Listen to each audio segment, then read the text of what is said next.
Hai semuanya, jumpa lagi dengan aku Sisi Yosletia. Kali ini kita berada di segmen belajar tutorial kisi-kisi SKB tentang SDGs untuk bidang kesehatan buat teman-teman yang PNS dan PPPK. Mari kita mulai.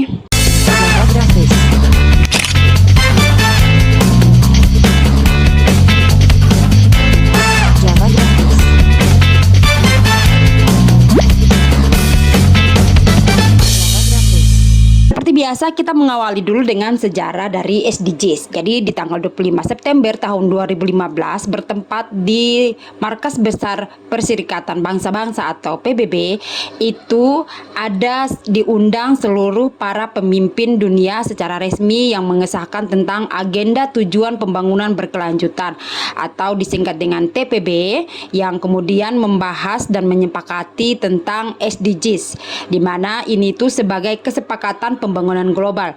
Kurang lebih dari 193 kepala negara hadir, termasuk dengan wakil presiden waktu itu masih Bapak Yusuf Kala. Nah, kemudian berbeda dengan pendahulunya. Jadi sebelum ada SDGs itu ada MDGs. Kemudian SDGs ini dirancang dengan melibatkan seluruh aktor pembangunan, baik itu pemerintah, civil society, terus kemudian sektor swasta, akademisi dan sebagainya. Jadi di dalamnya ini tuh juga ada NGO atau LSM ya teman-teman.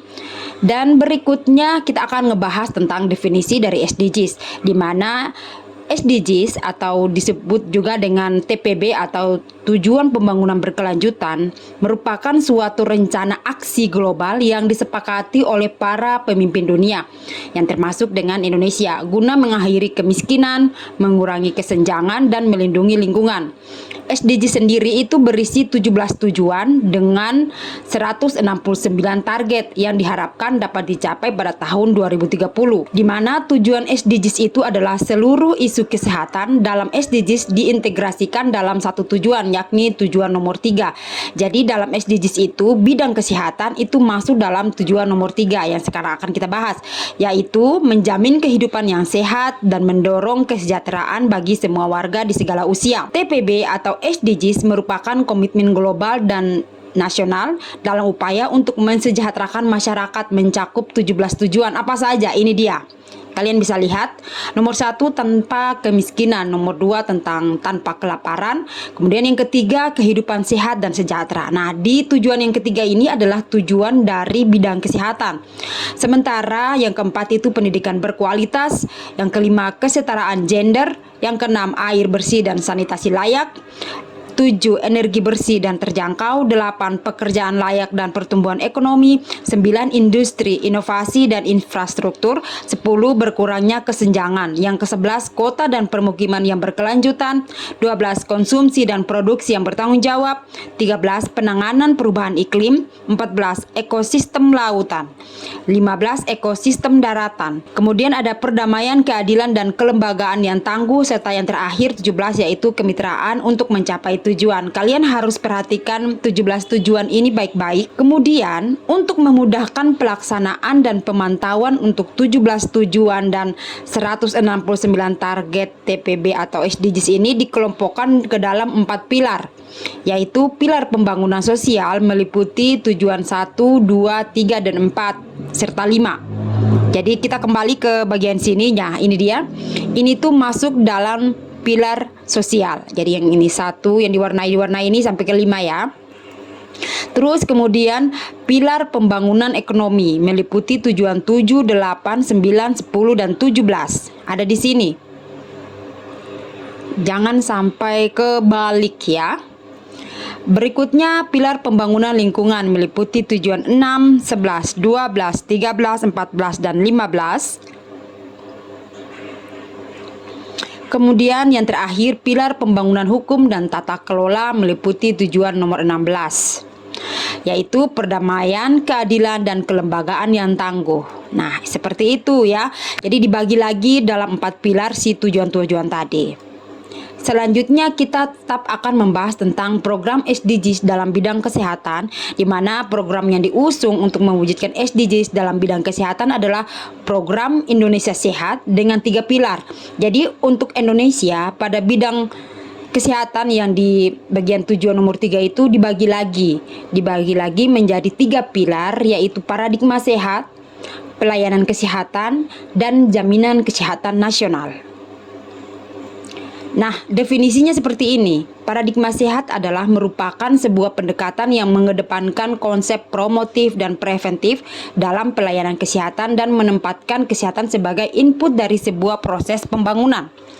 Sementara pelayanan kesehatan adalah yang dilakukan dan diarahkan untuk meningkatkan akses dan mutu pelayanan dalam hal pelayanan kesehatan primer yang diarahkan untuk upaya pelayanan promotif dan preventif melalui pendekatan continuum of care dan intervensi berbasis risiko kesehatan baik dalam tatanan kelola klinis, tata kelola manajemen, dan tata kelola program.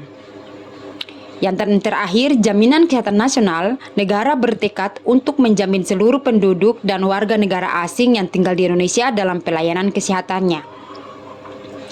Nah, permasalahan yang belum tuntas ditangani untuk peningkatan mutu pelayanan yang seperti 3 pilar yang tadi di ini.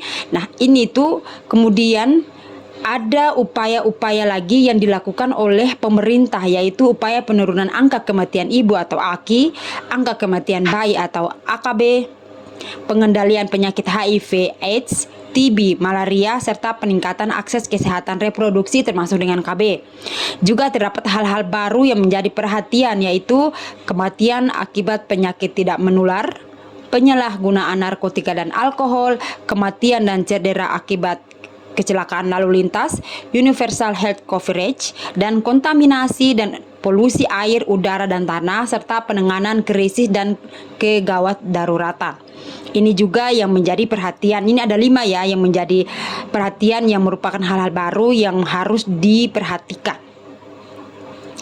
Kemudian target bidang kesehatan pada pilar nomor 3 itu, ini adalah mereka punya target pada tahun 2030. Yang pertama, mengurangi risiko angka kematian ibu hingga kurang dari 70 per 100.000 kelahiran hidup. Nah, ini yang menjadi yang di sini tadi yang menjadi hal yang belum tuntas.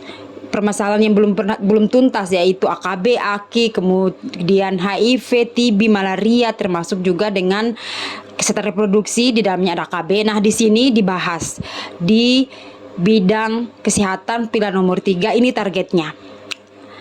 Targetnya itu ada 9 ya teman-teman. Ini yang ke 5, 6, dan 7 serta 8. Nanti kalian bisa screenshot. Nah, ini dia yang 9. Nah, ini ada 9, kemudian dibagi-bagi lagi kayak gini. Nah, kalau memang saya kecepatan, nanti kalian perlambat dan kemudian di screenshot. Saya nggak usah baca satu-satu karena banyak banget ya teman-teman. Nah, yang poin ke 3.9 pada tahun targetnya ya, pada tahun 2030 secara signifikan mengurangi jumlah kematian dan kesakitan akibat bahan berbahaya serta polusi dan kontaminasi udara, air, dan tanah. Kemudian dibagi menjadi 4 bagian untuk bagian target 3.9 ini. Dan di sini kita lihat dulu yang ini, yang ke-6 di target bagian ke-3.6 itu targetnya pada tahun 2030 ya. Ini saya tulisnya 2020, mengurangi hingga setengah jumlah kematian global dan cedera dari kecelakaan lalu lintas. Ini juga menjadi perhatian oleh pemerintah ya terkait dengan SDGs. Oke, sekarang kita ke bagian belakang. Sekarang kita menuju ke soal-soal tentang SDGs. Nah, yang pertama nomor 1, tanggal berapakah dibentuknya SDGs? A. 30 September 2012, B. 25 September 2015, C. 28 Agustus 2014, D. 30 April 2013, dan E. 3 Januari 2012. Jawabannya adalah B. 25 September 2015. Berikutnya, ada berapa negarakah yang hadir dalam kesepakatan SDGs? A. 195, B. 198, C. 197, D. 193, dan E. 194. Jawabannya adalah D. 193. Nomor 3, ada berapa tujuan dari SDGs? A. 19, B. 21, C. 32, D. 18, E. 17. Jawabannya adalah E. 17. Nomor 4. Ada berapa target SDGs? A. 196, B. 169, C. 179, D. 180, E. 145. Jawabannya adalah B. 169. Nomor 5. Untuk memudahkan pelaksanaan dan pemantauan 17 tujuan dan 169 target TPB atau SDGs dikelompokkan ke dalam beberapa pilar. A. 5 pilar, B. 6 pilar, C. 4 pilar, D. 8 pilar, E. 9 pilar. Jawabannya adalah C. 4 pilar. Nomor 6, yang termasuk dalam pilar pembangunan sosial yaitu tujuan nomor berapa? A. 6, 11, 12, 13, 14, 15, B. 7, 8, 9, 10, 17, C. 16, 18, 19, 20, 21, D. 22, 23, 24, 25, 26. E. 1, 2, 3, 4, 5. Jawabannya adalah E. 1, 2, 3, 4, 5. Gitu. Terus selanjutnya nomor 7. Apakah bunyi dari target bidang kesehatan pada poin 3.1? A. Pada tahun 2030 mengakhiri epidemi AIDS, tuberkulosis, malaria, dan penyakit tropis yang terabaikan dan memerangi hepatitis, penyakit bersumber air, serta penyakit menular lainnya. B. Mengurangi hingga setengah jumlah kematian global dan cedera dari kecelakaan lalu lintas. C. Pada tahun 2030 mengurangi rasio angka kematian ibu hingga kurang dari 70 per 100.000 kelahiran hidup. D.